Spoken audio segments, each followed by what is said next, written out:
Nidina tany Moramanga sy Brickaville ny Prime Ministre Omer Berzika nitsidika sy nankahirin'ny mponina ary nitondra fanampiana. Nanapa-kevitra sy nifanaiky ny polisy sy ny SMM ny voroteny Ivato fa hiara-hiasa amin'ny kitsipo. Na enina ho 500,000 ny saran'ny fitomboka amin'ny volamena isaky ny grama. Ireo ny lohatenim-baovao izay rahantsika eto amin'ny vaovao an-tsara izao rehefa izao.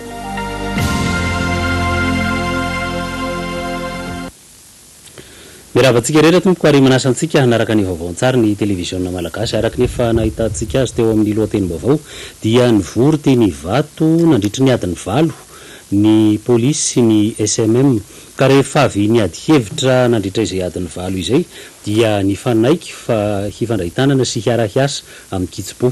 Nanatrika izany fiaonana izany ny filoha amin'ny tetezamita Andrindrina Rajoelina mitondra ny vaovao kosa Joseline Tsiava sy Zakira Kotomanga ary Lemana Elize.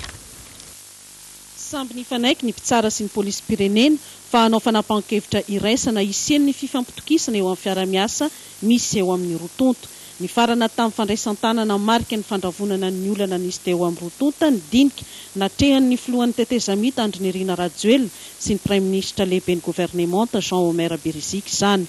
Nanomezana toromarika ny anafainganana ny fisamborana ireo izay rehetra nandray anjara tamin'ny famonoana ny mpitsara tamin'ny Toliarina.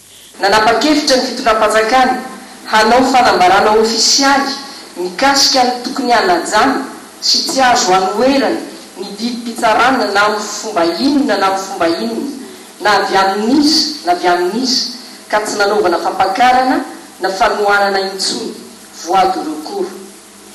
Nanapa-kevitra ihany koa ny fitondram-panjakana ny hanamafisana ny fiarovana ny lapan'ny fitsarana rehetra manerana an'ireny mpiparitaly eto Madagasikara sy ny mpitsara.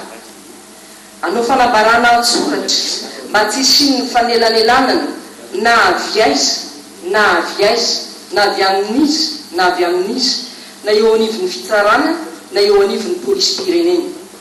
Naneo ny fahavononana handinika ny fitarainana rehetra mikasika ny raharaha na eo anivon'ny fitsarana na eo anivon'ny polisy pirenena na ny gendarmerie pirenena. Ho an'ny mpitsara sy ny tontolon'ny fitsarana kosa manaiky ny fisian'ny tsy fahalavorariana eo anivon'ny mpitsara sy ny tontolon'ny fitsarana ary hiezaka hanarina izany. Manaiky ny fanatsarana ny fiaraha-miasa miaraka amin'ny polisy pirenena ao anatin'ny fifanajana sy ny fankatoavana ny lalàna. Mametraka ho andraikitry ny fitondram-panjakana ny mikasika ny fangatahana ny fialan'ny ministry ny filaminana anatiny. Ho an'ny polisy pirenena voalohany manaiky fa nisy ny fantsikan-dalàna nataon'ireo polisy sasatsasany tamin'ny raharaha tamin'ny Toliary. Noho izany manaiky ny hanafainganana ny fanatanterahana ny fisamborana sy ny fanadihadiana ary ny fanolorana azy ireo eo anatrehan'ny fitsarana. Faharoa manaiky ny fanatsarana ny fiaraha-miasa miaraka amin'ny mpitsara ao anatin'ny fifanajana sy ny fankatoavana ny lalàna. Fotoana izao andravonana tanteraka ny olana misy eo anivon'ny mpitsara sy ny polisy pirenena ka tokony hiara-hiasa ankitsipo amin'izay manomboka eto izy ireo hoy ny filohan'ny tetezamita. Ankehitriny ny olo-pirenena izay manana raharaha eo amin'ny fitsarana no tena mijaly. Misy fiantraikany ihany koa zany amin'ny filaminana ary niarany an'izany ny rehetra.